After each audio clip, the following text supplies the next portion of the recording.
contigo, Mari. Se o São Paulo passar do Novo Horizontino, não passou com o Carpini, não passou na época do Rogério, do Água Santa, essa conversa acho que vai ficar para trás. E o São Paulo começa a olhar para frente, né? Me dá essa impressão. E é importante o Wilson ter participado em São Bernardo, porque ele sentiu ali, como a gente sempre fala, o cheiro da grama, né? E como é a situação, a relação, porque assim, a internet ela tem um poder grande, a rede social idem, mas o que é sagrado é a manifestação do estádio. Manifestação do estádio pode ser do Corinthians, do Palmeiras, do São Paulo, do Flamengo. A torcida do Flamengo começou a xingar o Tite, o Tite sai, velho. Não tem essa. No Maracanã. Começou a xingar o Tite, pode ser o Tite, pode ser o Klopp, pode ser o Guardiola, mas ela tem que chegar no gogó da torcida. E ainda não chegou no São Paulo, não é, Wilson? Não, com certeza. Eu acho que o Zubeldia, ele durante muito tempo, ele teve atitudes questionáveis, mas eu acho que é a primeira vez que eu vejo ele realmente, como ele disse na entrevista, né? Ele errou, assumiu o erro. E, cara, se ele manter esse 3-5-2 que foi contra o São Bernardo, sem clubismo nenhum, ele é favorito ao título paulista. Eu acho que desse jeito que jogou contra o São Bernardo, com essa... Cara, o São Paulo fez... eu ouvi gente falando, não foi o melhor jogo, foi contra o Corinthians. Eu discordo. Eu acho que o melhor jogo foi contra o São Bernardo. Aí os caras falam, o todo poderoso São Bernardo. Cara, o São Bernardo fez a segunda melhor campanha do Paulista. São Bernardo de bobo só tem o nome, porque o time era bom pra caramba. E o São Paulo jogou tranquilo, fez o que tinha que fazer com o Conce. Parecia que tava jogando 3-5-2 o mês inteiro. Por um detalhe, não foi mais, Wilson. Por um detalhe, não foi mais. O pênalti não foi pênalti. O pênalti não foi pênalti. Não foi. Não, e os moleques, eles estavam cansados porque eles vieram de uma sequência meio ruim, né? Meio dura. Então, tipo assim, cara, eu acho que isso... E eu falei isso saindo do estádio, tá? Eu tava conversando com o pessoal lá, os caras, pô, será que agora o São Paulo vai? Depois de ter escutado o Ezo Beldia da torcida, que ele sai muito aplaudido pelos torcedores. E, cara, eu falei pra... Não lembro com quem eu tava conversando, mas eu falei, se o São Paulo... subiram uma questão, qual grande que chega melhor? Eu falei, talvez o Corinthians ache o jeito de jogar primeiro, mas ele oscila muito. O Palmeiras não se encontra ainda, que classifica na Bacia das Almas. O Santos tem o fator Neymar, que também, às vezes, pode ser muito bom, às vezes oscila muito. O São Paulo, desse jeito, no 3-5-2, é favorito. Eu acho que se o Zubeldia mantém o 3-5-2, dá confiança, dá padrão, dá entrosamento, o São Paulo vem muito forte pro mata-mata do Paulista. Você também acha, Renan? 3 zagueiros é vida, é o nosso lema aqui. Nós estamos em 3, é isso, né, Renan? 3 zagueiros é vida, é o caminho. Perfeitamente, concordo totalmente com o Wilson. O São Paulo passa a ser um time muito mais forte. Eu vejo o Corinthians um pouco à frente por causa da questão, por causa do fator casa, de ter se classificado em primeiro no geral. E isso os últimos anos mostrou isso daí, né? O time que acabou em primeiro no geral, no final, foi o campeão. Palmeiras 3 vezes, o São Paulo anteriormente, certo? Então, eu vejo uma vantagemzinha do Corinthians. Mas falando de campo, falando de time, o São Paulo vai forte. Sempre as minhas restrições... Não, a minha restrição com o Zubeldia sempre foi a questão da variação. Ele está aberto a sair do que é a convicção dele para variar o time. Se ele mantiver a cabeça desse jeito, da entrevista e principalmente da atitude dele de armar o time dessa forma, eu vejo o São Paulo favorito para o Paulista, concordo com o Sim, e digo mais, com grande chance, repito, grande chance de possibilidade de título no ano. Grande chance de possibilidade de título no ano. Mas, é o que eu falei, ele vai ter que sair daquela, entre aspas, teimosia dele com aquele sistema que ele vem há muito tempo, implementou esse daí, sustentação do time qualificado, um time agrupado, compacto para jogar e para defender. O São Paulo tem muita qualidade, Arnaldo. Tem muita qualidade. Não, e detalhe, todas as peças do elenco funcionam no 3-5-2, né? Ele tem variações pro 3-5-2. Não, velho, é isso. Essa é a mágica do sistema. As peças funcionam melhor. Elas ficam mais agrupadas. E você consegue variar mais facilmente durante o jogo. Você reparou, Arnaldo, que no final do jogo contra o São Bernardo, mudou o sistema? Sim. Passou a ser 2 linhas de 4? O Cedric estava lá. O São Bernardo... O Ferrares o lateral direito de fato? Exato. Essa é a variação que o 3-5-2 te permite fazer durante o jogo, numa circunstância, enfim. Pois é, o São Bernardo tirou um zagueiro, mudou o sistema e o São Paulo, sem alteração, conseguiu se adaptar ao sistema. Vou agradecer demais a participação de todos. Ótima audiência, obrigado a vocês. Resultado final da enquete é meio corroborando o nosso discurso final aqui, ó. Qual deveria ser a formação do São Paulo contra o Novo Horizontino? Ganhou com 3 zagueiros, saindo Luciano com grande e esmagadora maioria, 68%. Segundo lugar, com 3 zagueiros, saindo Caleri com 15%. Com o quarteto, 14%. Com 3 zagueiros, saindo Oscar, 4%. O Oscar tá com moral. Quando contrataram o Oscar, será que o Oscar, não sei o que, o Oscar, não sei o que, traiu o time, o Oscar foi embora, não sei o que, não quis ficar. Olha, não tem ninguém falando mal do Oscar. O Sim viu ele correndo pra todo lado lá. Não, eu ia falar isso. Eu falei, olha, pra quem tem uma bilha na conta, ele tá correndo pra caramba, tá? Porque eu com a bilha, eu só ia andar em campo, eu não ia correr daquele jeito lá, não. Isso aí é apontado, né, Sim? Vai pra lá, você é jogador guarda de trânsito, pai. Você é louco. Então eu agradeço vocês também, agradeço o Renan e o Cinho. O Ederson volta em abril, rapaz. Então nós vamos tocando por aí. É brincadeira. O bicho pegando, o cara volta em abril, mas tudo bem, a gente segura por aqui. Obrigado a todos pela participação. Até semana que vem, até a próxima quinta, já com a definição das quartas de final. Quem sabe o São Paulo dessa vez passa. Essa é a nossa impressão. Abraço. Tudo bem com vocês? Estou aqui no estádio do Morumbi, onde o São Paulo vai receber o Novo Horizontino na próxima segunda-feira, pelas quartas de final, jogo único do Campeonato Paulista, a partir das 8 da noite. E por conta disso, é claro, o elenco está treinando intensamente. Hoje pela manhã fez mais pouco da preparação aí para essa partida lá no CT da Barra Funda, sob o comando do técnico Luiz Subeldia. No material divulgado pelo Tricolor, a gente pôde ver aí vários jogadores em campo: Lucas, Caleri, Luciano, Alisson, que foi preservado nas 2 últimas partidas, e também os meninos da base ali, o Negruti, o Mike, o Matheus Alves também. O Ferreirinha não apareceu nas fotos, mas a gente já sabe que ele deve estar à disposição para essas quartas de final, depois de se recuperar de um problema na coxa. Uma novidade é que o letreiro do Morumbis finalmente parece estar tomando forma depois de alguns meses de negociação para sua liberação.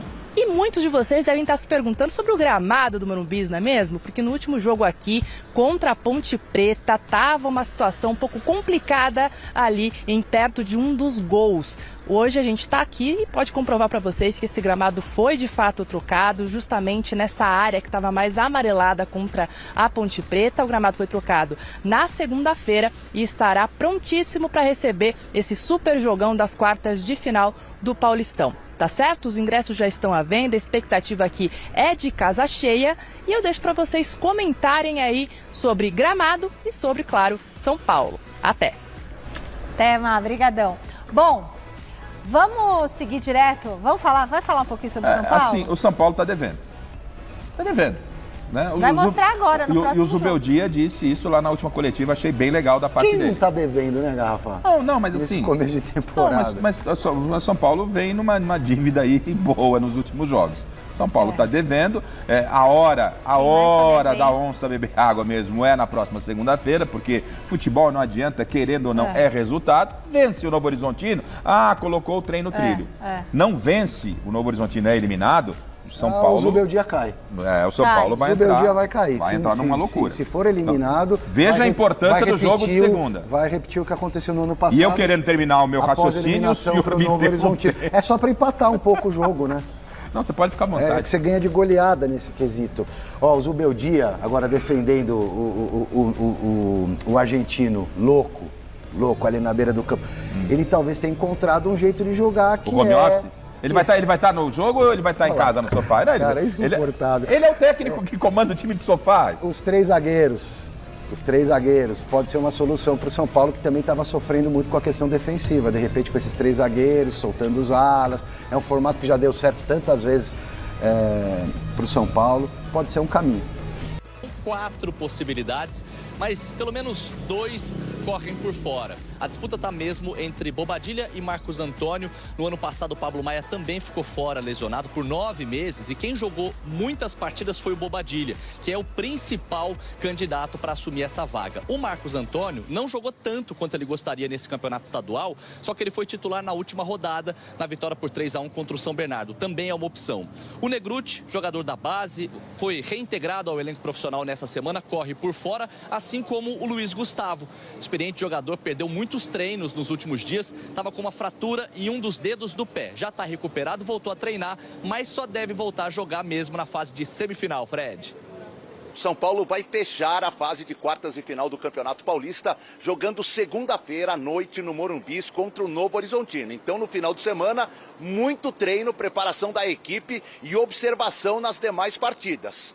Por enquanto, a tendência é, se o São Paulo passar pelo Novo Horizontino, que ele seja visitante na única partida da fase semifinal. Mas existem algumas hipóteses. Uma delas, para o São Paulo ser mandante, é ele vencer o Novo Horizontino no tempo normal e o Corinthians ser eliminado pelo Mirassol. Então ele passaria a ter a segunda melhor campanha na semifinal e jogaria no Morumbi. Algo que não é tão provável assim de acontecer.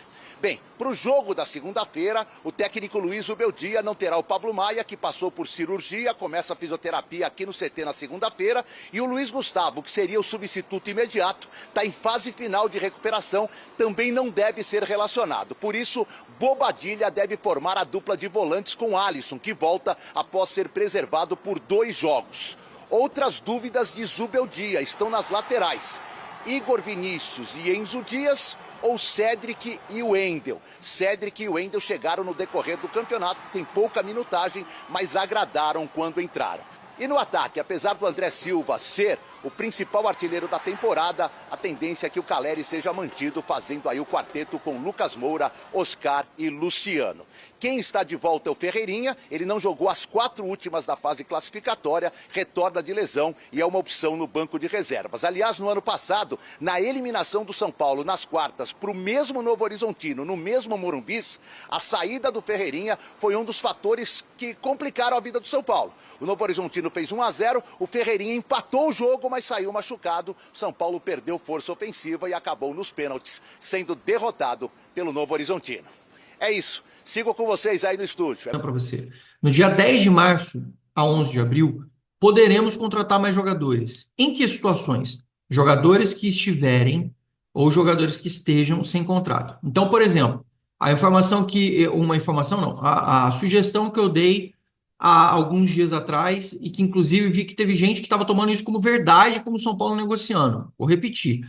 Eu sugeri o nome do Fernandinho, que é um jogador que eu particularmente gosto, é um jogador mais velho, tá sem clube, é um jogador experiente, e quando eu vi ele jogando pelo Atlético Paranaense, ele estava jogando muito, muito melhor do que outros jogadores. Ele tá sem clube, ele tá livre. Ele poderia ser contratado pelo São Paulo hoje, ou poderia ser contratado pelo São Paulo nessa janela de 10 de março a 11 de abril, porque ele tá sem contrato. Então não é que não dá mais para contratar, dá para contratar jogadores que estejam sem contrato, ou jogadores que tenham jogado os estaduais por outros clubes. Essa regra a CBF criou para que clubes que só joguem os estaduais e passam o resto do ano sem nenhuma competição, porque o calendário brasileiro é um lixo, é um nojo, e aí ele permite que os jogadores não fiquem parados. Então, por exemplo, o jogador pode jogar o Campeonato Paulista pelo Noroeste, e depois o Noroeste tem agenda depois? Tem Copa Paulista e não sei o quê. Tá bom, mas o cara pode disputar a Série B pela Ferroviária. Pode disputar a Série B pela Cuiabá. Ele pode se migrar de clube. E isso favorece outros clubes também. Então, existe essa janela depois, que já começa daqui a 10 dias. Nós estamos falando de uma janela que vai abrir daqui a 10 dias. Mas tem essas regras. O jogador tem que ter disputado o campeonato estadual e o jogador tem que ter rescindido o contrato no máximo até hoje. Então, muita atenção sobre 2 movimentos. O Luan e o Lisiero, eles têm contrato com o São Paulo e não jogaram estaduais. Se eles não assinarem contrato, se eles não rescindirem o contrato hoje, ou se eles não assinarem contrato com nenhum clube até hoje, eles obrigatoriamente vão ficar parados até a janela do meio do ano. Ou seja, vão ficar comendo e dormindo no CT, só treinando sem poder jogar nada. Essa é uma informação importante do ponto de vista de jogadores que estão lá. Do ponto de vista de contratação de jogadores, por exemplo, o Thiago Mendes, ele não poderia vir depois, só no meio do ano. Então, o São Paulo já tinha dito para vocês, e repito, existe um pessimismo com relação à contratação do Thiago Mendes. Não há um otimismo, ninguém está animado com relação a essa contratação. O São Paulo, já falei lá no início, o São Paulo fez proposta, fez tudo, mas o pessimismo ele existia. Tanto que o pessoal fala, Zanqueta, não teve nenhuma notícia, 3 dias de que o São Paulo falou sobre uma possibilidade de contratação do Thiago Mendes e nada aconteceu.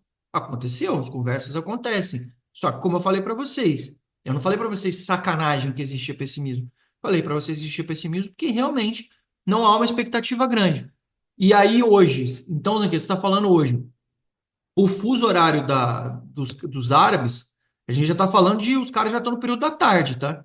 Então, assim, não adianta fazer uma expectativa. Ah, de repente, até meia-noite do Brasil dá para fazer. Até meia-noite do Brasil dá para escrever o cara, realmente. Mas eu duvido muito que os árabes vão estar trabalhando na madrugada deles para poder ceder jogador para gente. Então, fiquem ligados com relação a isso.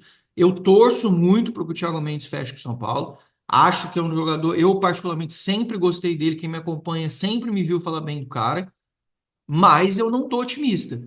Isso quer dizer que é impossível que ele venha? Tomara que o meu pessimismo, na verdade, não é meu, né? Na verdade, são das pessoas que eu converso.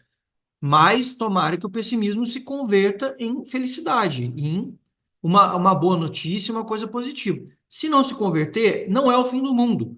A gente vai ter a volta do Luiz Gustavo no máximo para segundo jogo de segundo jogo, para semifinal de Campeonato Paulista, se a gente passar, mas não tem a previsão dele voltar. Como eu já venho falando, ele está cada dia numa etapa mais evoluída dentro do campo. Ontem já estava junto com os preparadores físicos, que é aquela parte final para ele readquirir preparação física para poder jogar. Revela Thiago Mendes.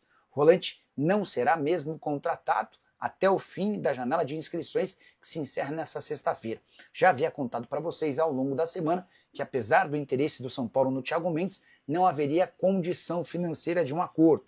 Tudo porque o Al Rayyan, com quem o Thiago Mendes tem contrato até junho, fazia a exigência de uma compensação financeira para liberá-lo por empréstimo. Então, ficou combinado entre as partes que o Thiago Mendes chega na metade do ano quando estará livre, e aí ele chega apenas pelos salários. Volante de 32 anos de idade, que também foi especulado nos últimos dias pelo Clube Atlético Mineiro. Tanto no caso do São Paulo quanto do Galo, e essa especulação de que ele estava perto de ser contratado, as informações partiram do staff do atleta. Os dois clubes asseguraram que nunca houve essa proximidade de acordo, exatamente por conta dessa questão financeira. O Thiago não tem um salário baixo, e para replicar esse salário no Brasil, tanto o São Paulo quanto o Atlético gostariam de não pagar nenhuma compensação financeira para o time do Catar, e o Al Rayyan exigia que houvesse uma compensação. Diante desse cenário, Thiago aguarda mais alguns meses por lá para depois ficar livre no mercado e possivelmente virar reforço do São Paulo. Você curtiu o vídeo? Não esquece de deixar like e de se inscrever no canal. Nos encontramos mais tarde. Argentina, e nessa quarta, véspera do confronto, o Racing esteve no CT do Flamengo fazendo suas atividades. Hora de falar sobre o São Paulo com informação importante e exclusiva. Já havia dito para vocês alguns dias atrás que o tricolor está gastando mais do que aquilo que estava orçado para a temporada. Até aí tudo normal. Isso é super frequente nos clubes de futebol no Brasil. Mas no caso específico do São Paulo, há um problemão. Depois de fechar um acordo com o FDIC, um fundo de investimentos que vai captar cerca de 240 milhões de reais, São Paulo se comprometeu a não gastar nada acima do que está orçado. E hoje, os gastos com o departamento de futebol estão 20% acima daquilo estabelecido para 2025.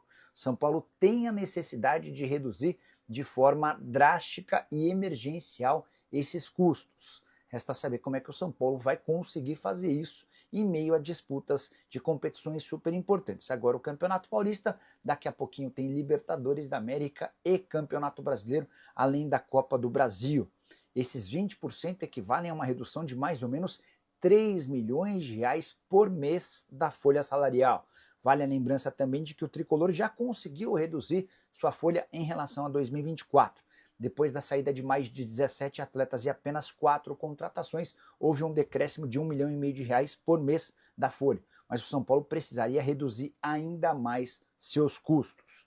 Os 4 reforços contratados, todos sem custo. O Oscar, que veio livre, o Cedric Soares, que também estava desempregado, o Wendel, que rescindiu seu contrato com o Porto, além do Enzo Dias, que chegou por empréstimo ao São Paulo, envolvido numa troca que levou o Galopo para o River Plate. Só para completar sobre o tricolor, o São Paulo se prepara para o jogo contra o Novo Horizontino, em que ser eliminado não é permitido. Caso contrário, Luiz Ubeldia será dispensado pelo tricolor. Do atacante Wesley. Bora falar agora sobre o pacotão de reforços no São Paulo. O tricolor contratou nos últimos dias 16 jogadores para suas categorias de base. Esses atletas chegam entre o sub-14 e sub-20, negociações conduzidas por Douglas Schwartzman, que é o diretor das categorias de base e alguém com bastante moral dentro do clube, depois da uma série de mudanças que ele fez em Cotia e que culminaram com o título da Copa São Paulo de Juniores no início dessa temporada. Os 2 jogadores com investimento entre esses 16 contratados foram o meio-atacante Juan Potes, 18 anos, colombiano, que chega do Envigado. São Paulo adquiriu 70% dos direitos econômicos e ainda há a possibilidade, dentro do contrato de aquisição, de mais 10%. O outro jogador que teve investimento, Isaac, zagueiro de 18 anos de idade, que pertence ao Red Bull Bragantino. São Paulo acaba de adquirir 80% dos direitos econômicos. No total, dos 16 reforços, 5 para o time sub-20, todos com autorização do Departamento de Futebol Profissional, que já analisa a possibilidade de, se eles forem bem, serem promovidos ao time de cima. Além do Isaac, queria destacar o Matheus Ferreira, que veio do Vasco. Isaac e Matheus Ferreira já têm convocações para a seleção brasileira. Ainda foram contratados o Gustavo do Cuiabá e o Matheus Menezes do São José do Rio Grande do Sul. Os outros atletas que compõem essa lista de 16 reforços para as categorias sub-14, 15 e também 17.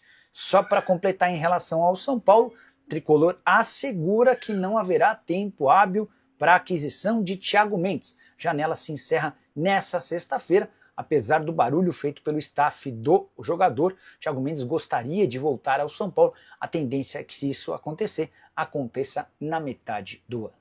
Bora falar agora sobre o Corinthians, que anunciou Fabrício Angeleri como seu primeiro reforço para a temporada de 2025. E com esse anúncio, algumas novidades importantes.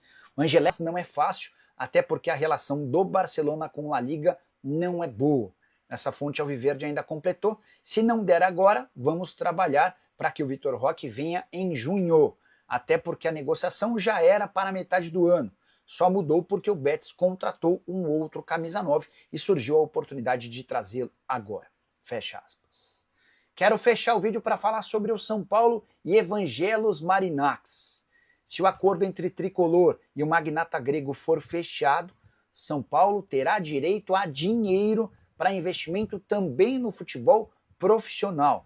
Confesso que fiquei surpreso com essa notícia. Durante o programa do Nicola dessa terça-feira, um dos espectadores perguntou se o São Paulo não poderia usar um pouco dos 100 milhões de dólares que serão investidos pelo Marinax em 5 anos para reforços do time principal. Consultei uma pessoa de São Paulo que tem negociado diretamente com os representantes do Marinax sobre esse contrato. E a resposta foi, abre aspas, sim, há uma parte que será destinada ao CNPJ do time profissional. Não há valores definidos, mas já faz parte do acordo, fecha aspas. Ou seja, São Paulo vai se beneficiar com atletas das categorias de base e também com uma pequena parte, não dá para imaginar que será a maior parte, para reforços também no time de cima. A avaliação e o Marinax foi convencido da necessidade desse aporte no time de cima, porque o São Paulo vai precisar estar em grandes competições, em Libertadores da América, eventualmente classificado para disputas internacionais, para que os jogadores da base sejam valorizados. No joelho e não deve mais atuar no futebol brasileiro em 2025. Bora mudar de assunto e falar sobre quem deve ser o volante do São Paulo para substituir Pablo Maia. Você sabe que o Pablo se machucou no jogo contra o São Bernardo. Nessa segunda-feira, depois de exames, ficou constatada uma lesão de ligamento do tornozelo direito, com necessidade de intervenção cirúrgica. Ninguém sabe ao certo quanto tempo ele vai ficar de fora. A partir daí, começaram a especular se o São Paulo poderia insistir na contratação do Thiago Mendes, antecipando sua vinda na metade do ano, ou se poderia reutilizar Luan e Lisiero, 2 jogadores formados na base que foram preteridos recentemente pelo técnico Luiz Ubeldia. Conversei com o Douglas Schwartzman, que é o diretor das categorias de base, e ele contou que a solução já está escolhida. Trata-se de Negrutti, volante de 20 anos de idade, formado na base do São Paulo, foi campeão da Copinha desse ano, chegou a atuar em uma partida do time principal no Campeonato Paulista, aquele jogo contra o Botafogo de Ribeirão Preto, na estreia do tricolor na temporada. Foram cerca de 20 minutos nos instantes finais, na parte final da partida. Negrutti chegou ao São Paulo com 10 anos de idade e sempre deixou enorme boa impressão, embora ainda não tenha sido bem aproveitado no time principal. A promoção do Negrutti à equipe de cima foi festejada pelos dirigentes, membros da comissão técnica e demais jogadores em Cotia. Segundo o Douglas Schwartzman, que é o diretor da base, Negrutti é muito bom jogador e só precisa de espaço para não sair mais do time de cima. Sobre Thiago Mendes, negociações seguem em dificuldade. O Atlético Mineiro até sondou a pedido do Cuca, mas não está disposto a pagar uma compensação